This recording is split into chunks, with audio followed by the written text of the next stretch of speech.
మేమంతా మధ్య తరగతి వాళ్ళం రా. డబ్బు కూడబెట్టుకుంటే పిల్లల చదువులకు వస్తాయనో, ఆడపిల్లల పెళ్లిలకు వస్తాయనో రూపాయి రూపాయి కలిపి నీ కంపెనీలో కూడబెట్టుకున్నాం రా. దాన్ని తెలుసుకుని డబ్బు తిరిగి రాదని వాళ్ళు టెన్షన్ పడుతుంటే దానికి ఎవర్రా జవాబారి? ఎవరిదిరా పాపం? వాళ్ళు ఆకలితో చస్తుంటే మీరు దౌర్జన్యంతో దోచుకుంటున్నారా? నేను 3 పనులు చేద్దామనుకున్నాను.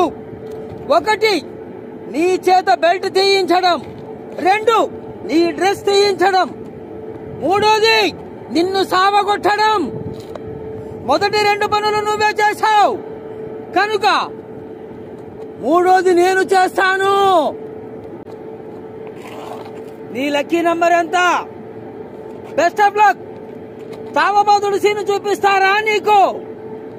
కాలు కూడా చేసుకుంటాను రా. ఏంట్రా నువ్వు చేసేది నా బొగ్గు?